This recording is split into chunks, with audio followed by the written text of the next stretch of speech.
Bismillahirrahmanirrahim. Assalamualaikum warahmatullahi wabarakatuh. Selamat pagi teman-teman semuanya. Jadi hari ini Bapak mengajar di kelas kalian yaitu pemrograman dasar atau PEMDAS. Jadi PEMDAS sama saya. Nah, sebelum ke materi, ya perlu diingat ketika kalian masuk ke dunia IT atau sekarang kalian masuk ke jurusan TKJ, maka tidak ada lagi, males-malesan. Kenapa? Sekarang kondisi lagi pandemi nih ya. Kemarin 3 bulan ketika pandemi ya, banyak yang di-PHK ya, termasuk dari pabrik juga gitu ya. Terus di tempat wisata pun banyak yang diliburkan, karena memang tempat wisata kan libur ya. Nah, kalau misalnya, kalian tidak menguasai skill IT ini ya, baik itu dasar desain grafis sebagai alias seorang desainer, atau nanti kalian sekarang belajar PEMDAS ya, lalu nanti kalian juga akan belajar Komjadas dengan Ibu Anggi. Kalau misalnya dari 3 mata pelajaran itu tidak ada salah satu yang kalian kuasai, kalian akan kalah saing dengan eee, apa, orang-orang yang menguasainya, ya. Kalau misalnya kalian lulus dari SMK cuman buat jadi pegawai kasir ya, pabrik gitu ya, atau misalnya pelayan di bukan pelayan, apa namanya teh, karyawan di tempat wisata gitu ya, kayak misalnya frame house, clothing, dan lain-lainnya, ya kalian sebenarnya nggak perlu masuk ke TKJ gitu ya, kalau menurut saya gitu ya. Kenapa? Karena ya kalian akan buang-buang uang aja gitu maksudnya, ya. Saya kenapa bilang seperti ini, karena dunia IT itu sedikit lebih sulit dibandingkan jurusan-jurusan lain. Dan kerjanya pun lebih enak dibandingkan jurusan-jurusan lain gitu ya, kalau misalnya kalian menguasai salah satunya, ya. Walaupun dari salah satu itu, dari ketiganya itu ya tadi, Komjardas, ya kalian nanti akan belajar tentang jaringan komputer, itu kebanyakannya di lapangan ya, manjat-manjat tower gitu ya, perbaiki kabel jaringan, internet, dan lain-lainnya. Tapi ya, menurut saya gajinya make sense gitu maksudnya make sense itu ya gajinya ya sesuai dengan keahlian kalian gitu ya. Nah, sedikit cerita, teman saya pun ya lulusan dari namanya tuh teknik SMK ya, teknik pokoknya mah mengenai teknik kelistrikan lah, kelistrikan. Dia sekarang kerjanya di PLN, di BUMN. Gajinya lumayan, per bulan 5 juta ya. Sok daripada, teman-temannya gitu ya, maksudnya itu teman-temannya mah kerja di pabrik, jadi kasir gitu ya. Jadi kalian harus punya motivasi gitu ya, karena bayangan kalau misalnya pandemi di tahun-tahun berikutnya itu terjadi lagi gitu ya, kalian akan jadi apa gitu, karena, eee, apa, usaha pun banyak yang ditutup gitu, bener kan sekarang? Itu kemarin 3 bulan kemarin itu kan banyak yang ditutup, bener kan? Nah, makanya kalian masuk ke TKJ harus belajar dengan sungguh-sungguh ya, seperti itu. Oke, kita masuk ke materi ya.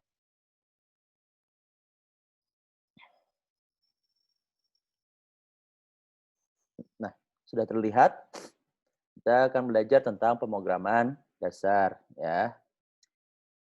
Nah, pemrograman dasar adalah ilmu yang mempelajari tentang pemrograman komputer ya, menggunakan bahasa pemrograman populer seperti C++, Pascal, PHP, Java, atau Python ya. Lalu materi akan kita fokuskan di awal itu ke algoritma pemrograman, flowchart, dan logika pemrograman. Jadi kalian harus belajar dulu tentang algoritma. Algoritma itu alur, alur dari awal sampai akhir. Jadi yang namanya membuat software, aplikasi, dan lain-lainnya yang berhubungan dengan IT itu pasti ada awal sampai akhirnya. Nggak mungkin dari awal nggak ada akhirnya gitu ya. Tapi pasti ada akhirnya gitu ya. Walaupun nanti kedepannya adalah maintenance atau pengembangan fitur disebutnya. Ya, sama halnya ketika kita membuat sebuah mobil itu ada awal, ada akhirnya. Ketika mobil sudah jadi kan selesai, tinggal sisanya apa? Maintenance. Maintenance itu adalah apa? Service setiap bulannya. Lalu pengembangan fiturnya apa? Kalian ganti bannya, kalian ganti kacanya, gitu ya. Kalian ganti lampunya, ya agar lebih futuristik. kalian ganti pintunya yang tadinya buka ke samping jadi ke atas gitu ya. Terus kalian tambahin sayap gitu ya. Nah, itu kan namanya pengembangan fitur yang ada pada mobil. Ya, baik interior ataupun eksterior ya. Sama halnya dengan seperti itu ya. Lalu bahasa pemrograman yang akan dipakai sebagai pengantar adalah PHP. Bahasa pemrograman ini saya pilih sengaja karena memang populer dan mudah dipelajari dibandingkan bahasa lainnya. Maksudnya sebenarnya bahasa pemrograman itu sulit, cuman PHP itu lebih mudah dipelajari dibandingkan bahasa-bahasa pemrograman yang lainnya seperti itu ya. Nah, bidang-bidang pekerjaan programmer itu banyak ya. Jadi ada junior office programmer, help desk programmer, senior programmer, junior technical support system information programmer, technical support programmer, web programmer, developer game. Jadi kalian sebagai programmer pun bisa membuat game, tapi kalian cuman membuat programnya, bukan membuat gamenya. Gamenya mah kalian membuat gamenya gitu ya. Nah, desainnya nanti yang bikin adalah orang desainnya gitu ya, yang bikin misalnya orang-orangnya, bangunannya, dan lain-lainnya, itu mereka. Nah, kalian cuman ngegabungin semuanya agar bisa dimainkan, seperti itu. Dan masih banyak lainnya ya. Nah, pemrograman. Bahasa pemrograman atau sering diistilahkan juga dengan bahasa komputer atau bahasa pemrograman komputer adalah instruksi standar untuk memerintah komputer. Bahasa pemrograman ini merupakan suatu himpunan dari aturan sintak dan semantik yang dipakai untuk mendefinisikan program komputer. Ya, bahasa ini memungkinkan seorang programmer dapat menentukan secara persis data mana yang akan diolah oleh komputer. Bagaimana data ini akan disimpan atau diteruskan dan jenis langkah apa yang akan diambil dalam berbagai situasi secara persis. Jadi pemrograman itu adalah bahasa komputer, ya. Kita harus memahami bahasa komputer, di mana bahasa komputer itu sekarang banyak. Kalau dulu bahasa komputer hanya mengenal istilah angka 0 dan 1, di mana kalau misalnya dalam dunia nyata itu 0 itu adalah off, 1 itu adalah on. Ya, kalau kalian lihat di stop kontak gitu ya, yang ada tombolnya mati nyala. Nah, pasti kalian akan melihat angka 1 dan 0 di situ. Ya, garis panjang dan angka 0 atau garis bulat ya. Seperti halnya sama kayak di saklar ya, saklar PLN ya. Pasti ada angka 1 dan 0-nya seperti itu. Jadi yang namanya bahasa komputer itu dulu ya, dulu banget itu ya, di generasi pertama itu hanya mengenal bahasa mesin yaitu 0 dan 1. Bayangkan kalau kalian lahirnya di zaman dulu. Ya mau nggak mau kalian harus memahami 0 dan 1 karena yang namanya listrik gitu ya, listrik itu hanya mengenal 0 dan 1. Televisi, radio, terus handphone yang jadul itu hanya mengenal angka 0 dan 1 di sistem perangkat hardware-nya seperti itu. Ya. Nah, ini tingkatan bahasa pemrograman. Bahasa mesin yaitu memberikan perintah kepada komputer dengan memakai kode bahasa biner, contohnya 01100001111001110 gitu ya. Ini tuh 0110010011010 itu adalah sebuah sandi. Kalau istilah dalam pramuka itu sandinya. Nah, ini bisa diterjemahkan oleh kita gitu. Nanti kita akan belajar tentang biner. Nah, sebenarnya kalian akan belajar memperdalami ini ada di mata pelajaran Siskomdik kalau nggak salah nanti sama Bu Anggi ya. Nah, ini tidak akan terlalu diperdalam sama saya. Kalian hanya mengenal saja, oke? Lalu yang kedua adalah bahasa tingkat rendah atau dikenal dengan istilah bahasa rakitan ya, bahasa Inggris assembly, yaitu memberikan perintah kepada komputer dengan memakai kode-kode singkat ya, kode mnemonik ya. Contohnya kode underscore mesin, MUV gitu ya, SUB, CMP, GMP, JGE ya, JL, loop dan sebagainya gitu ya. Lalu ada bahasa tingkat menengah, yaitu bahasa komputer yang memakai campuran instruksi dalam kata-kata bahasa manusia. Lihat contoh bahasa tingkat tinggi di bawah dan instruksi yang bersifat simbolik, contohnya ya, kurung kurawa buka, kurung kurawa tutup, tanda tanya gitu ya. Ini tuh disebutnya saya lupa apa ya. Ini kalau misalnya satu itu tag buka, kalau dua ini saya lupa ya, pokoknya ini simbolnya ya. Lalu ada dandan itu adalah dan ya, dan simbol dan dua itu adalah dan dibacanya. Lalu garis garis garis panjang 2 garis panjang ini bukan huruf ya, ini simbol. Garis panjang 2 itu adalah atau, ya, itu atau kalau dalam bahasa Indonesia, atau or. Jadi dan itu adalah and, kalau garis 2 ini adalah or dibacanya ya, dan sebagainya. Lalu yang keempat, terakhir, bahasa tingkat tinggi, yaitu bahasa komputer yang memakai instruksi berasal dari unsur kata-kata bahasa manusia. Contohnya begin, ya, and, if, for, while, and war, gitu ya, and, or. Jadi and ini itu bukan dan or, bukan, tapi maksudnya ada begin, ada and, if, for, while, and, sama or, dan sebagainya, gitu ya.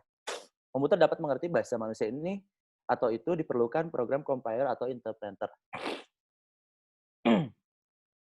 Nah, sebagian bahasa pemrograman ya digolongkan sebagai bahasa tingkat tinggi. Hanya bahasa C yang digolongkan sebagai bahasa tingkat menengah dan assembly yang merupakan bahasa tingkat rendah. Di bahasa C itu mendekati mendekati ke bahasa mesin dan mendekati ke bahasa tinggi gitu ya. Jadi kita bisa memahami walaupun tidak memahami secara keseluruhan. Maksudnya adalah gini, bahasa si ini adalah tidak mendekati ke bahasa manusia, tidak juga mendekati ke bahasa mesin, jadi tengah-tengah gitu ya. Lalu ada fungsinya nih. Fungsi bahasa pemrograman ya, yaitu memerintah komputer untuk mengolah data sesuai dengan alur berpikir yang kita inginkan. Makanya kenapa sih banyak sekali teknologi yang di luar nalar manusia sebenarnya. Padahal mah itu adalah pemikiran manusia yang dituangkan ya, yang dituangkan ke dalam bahasa komputer menggunakan bahasa tingkat tinggi ataupun bahasa mesin. Gitu ya. Misal contoh kita membuat robot, kok robot pinter sih bisa ngomong dan lain-lainnya, ya itu karena kita lah justru yang lebih pinter. Kita mengolah data, kita menuangkan ke dalam komputer agar si robot ini bisa berbicara, bisa berpikir, dan lain-lainnya. Seperti itu. Ya. Lalu, keluaran dari bahasa pemrograman tersebut berupa program atau aplikasi. Contohnya adalah program yang digunakan oleh kasir di mal-mal swalayan atau disebutnya mesin kasir. Dalam bahasa Inggrisnya disebut point of sale. Gitu ya. Lalu penggunaan lampu lalu lintas di jalan raya. Nah, lampu lalu lintas pun menggunakan bahasa pemrograman gitu ya, yaitu menggunakan bahasa C biasanya atau misalnya menggunakan bahasa mesin gitu biasanya ya. Nah, bahasa pemrograman yang kita kenal ada banyak sekali di belahan dunia ini ya tentang ilmu komputer dan teknologi dewasa ini. Perkembangannya mengikuti tingginya inovasi yang dilakukan dalam dunia teknologi. Contoh bahasa pemrograman yang kita kenal antara lain adalah untuk membuat aplikasi game, antivirus, website, dan teknologi lainnya. Gitu ya. Bahasa pemrograman komputer yang kita kenal antara lain adalah Java, Visual Basic, C++, C, COBOL, PHP, .NET, dan ratusan bahasa lainnya. Jadi bahasa pemrograman itu ada banyak sekali gitu ya. Dari A sampai Z, dari angka 0 sampai 9 itu ya. Namun tentu saja kebutuhan bahasa ini harus disesuaikan dengan fungsi dan perangkat yang menggunakannya. Jadi teman-teman nggak perlu mempelajari semuanya gitu ya. Hanya beberapa saja gitu. Oke. Lalu secara umum bahasa pemrograman terbagi menjadi 4 kelompok, yaitu pertama ada Object Oriented Programming atau disebutnya OOP. Nah, kalau di sini namanya OOL gitu ya. Ada Visual D-Base gitu ya, Visual Fox Pro, DLP, Visual C. Lalu ada High Level Language seperti Pascal dan Basic gitu ya. Lalu ada Middle Level Language seperti bahasa C, dan terakhir ada Low Level Language seperti bahasa Assembly gitu ya. Lalu ini generasi dari generasi ke generasi gitu ya. Nah, generasi satu itu pertama machine language atau bahasa mesin gitu ya. Lalu ada assembly language atau bahasa assembler. Hmm, ya. Generasi ketiga high level programming language, contohnya C dan Pascal. Generasi keempat adalah 4GL atau fourth generation language, contoh SQL. SQL ini singkatan dari select query language. Generasi kelima adalah programming language based object oriented ya, dan web development. Di object oriented programming ini sekilasnya adalah seperti ini teman-teman. Ada satu ruangan, ya, satu ruangan. Kita kasih namanya TKJ. Di mana ruangan TKJ ini adalah kelas, disebut kelas TKJ.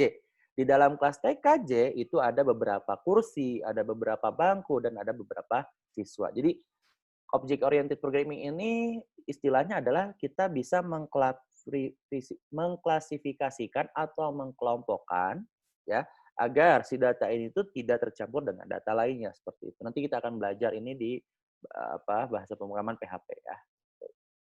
Lalu proses pembuatan program. Proses pembuatan program yaitu kita menulis kode sumber pada text editor, misalnya Notepad, Sublime gitu ya.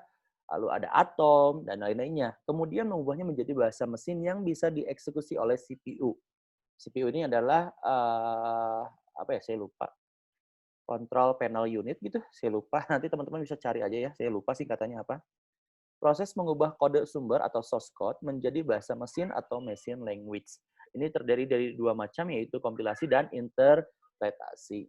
Nah, kompilasi. Dalam proses kompilasi, semua kode sumber dibaca terlebih dahulu. Dan jika tidak ada kesalahan dalam menulis program, maka akan dibentuk kode mesinnya, sehingga program bisa dijalankan. Ya. Program yang melakukan tugas ini disebut compiler. Ya. Program hasil kompilasi akan berbentuk executable. Program ini bisa langsung dijalankan tanpa harus memiliki compiler di komputer yang menjalankan program tersebut. Bahasa yang menggunakan teknik kompilasi misalnya bahasa C, C++, Pascal, Assembly, dan masih banyak lagi. Ya. Lalu ada interpretasi. Bahasa yang menggunakan teknik interpretasi akan membaca kode sumber berbaris dan dieksekusi ke per baris. Ya. Jika ditemukan kesalahan dalam penulisan program, maka diberi kesalahan, itulah program akan dihentikan. Ya. Program yang melakukan tugas ini disebut interpreter. Ya, pada teknik interpretasi tidak ada akan dihasilkan program standalone. Artinya, untuk menjalankan program kita harus mempunyai kode sumbernya. Sekaligus interpreter program tersebut, bahasa yang menggunakan teknik interpretasi misalnya bahasa Perl, Python, Ruby, dan masih banyak lagi. PHP juga termasuk interpretasi. Jadi, secara sederhananya, secara gampangnya adalah kompilasi itu ketika kalian buat bikin program misalnya mesin kasir kayak di Indomaret, Alfamart. Udah dibikin, lalu diekstrak atau dikompilasi. Dikompilasi itu adalah diubah ya, yang tadinya bahasa pemrograman diubah menjadi sebuah software atau aplikasi. Nah, si software aplikasi ini ya kalian bawa misalnya kemana, ke komputer yang lain gitu ya. Itu bisa diinstal gitu ya, tanpa harus ada kode sumbernya. Jadi kode sumbernya adalah di komputer kalian install di komputer lain itu bisa gitu, karena kan dirubah menjadi .executable. Executable itu adalah .exe. Kalau kalian suka main komputer gitu ya, atau misalnya kalian di HP lah, itu kan .apk ya. .apk itu kan yang tadinya bahasa pemrograman Java, lalu dikompilasi menjadi sebuah aplikasi APK, gitu ya, aplikasi Android. Nah, kalian tidak perlu ada yang namanya si bahasa pemrograman ini gitu. Di bahasa pemrogramannya di mana, kalian pakai aplikasinya di mana. Nah, sedangkan interpretasi gitu ya. Interpretasi ketika kita membuat sebuah website, kan ini berhubungan dengan website ya, Python juga bisa bikin website, Ruby untuk bikin website, PHP untuk bikin website gitu ya. Jadi ketika kalian mau menjalankan website tersebut, kode sumbernya harus dibawa. Di mana disimpannya? Yaitu satu file, maksudnya satu komputer atau satu wadah gitu ya. Jadi ketika kalian membuat membuat websitenya di komputer kalian, ya, kalian mau menjalankan komputernya di komputer lain gitu ya. Komputernya di komputer lain. Kalian mau menjalankan websitenya di komputer lain gitu ya. Nah, ketika kalian mau menjalankan itu, kalian harus membawa source code-nya atau bahasa pemrogramannya kalian bawa gitu ya. Sumbernya harus kalian bawa gitu. Kalau tidak kalian bawa ya tidak akan jalan gitu. Seperti itu ya. Simpelnya itu kompilasi untuk desktop biasanya, interpretasi untuk website biasanya, seperti itu simpelnya ya. Lalu ada kompilasi sekaligus interpretasi. Nah, ada juga bahasa pemrograman yang menghasilkan programnya dengan teknik kompilasi sekaligus interpretasi. Misalnya bahasa Java, dalam pembuatan program Java, kode sumber diubah menjadi bytecode. Ya, meskipun tampak seperti bahasa mesin, namun ini bukanlah bahasa mesin dan tidak executable gitu. Untuk menjalankan bytecode tersebut kita membutuhkan Java Runtime Environment atau JRE ya, JRE yang bertugas sebagai interpreter sehingga menghasilkan program dari bytecode tersebut. Ya, meskipun setiap bahasa pemrograman dibuat untuk membuat program, namun setiap bahasa dibuat dengan tujuan dan fungsi yang berbeda-beda. Misalnya untuk membuat driver hardware, kita tidak bisa menggunakan bahasa Visual Basic. Untuk membuat program berbasis sistem seperti driver, kita bisa menggunakan bahasa C dan Assembly. Ya. Contohnya sistem operasi Linux yang open source. Jika Anda melihat kode sumbernya, Anda akan menemukan bahwa Linux dibuat dengan bahasa C. Ya. Sedangkan untuk pemrograman desktop, kita bisa menggunakan Visual Basic atau Pascal atau Delphi, ya. Bahasa tersebut dirancang oleh Microsoft untuk program desktop dengan tampilan GUI, ya, memukau sebenarnya bacanya bukan GUI ya, GUI, ya, seperti itu. Sekian dan terima kasih. Jika ada pertanyaan silakan tanyakan ya langsung ke saya. Mohon maaf bila ada kekurangan. Wassalamualaikum warahmatullahi wabarakatuh.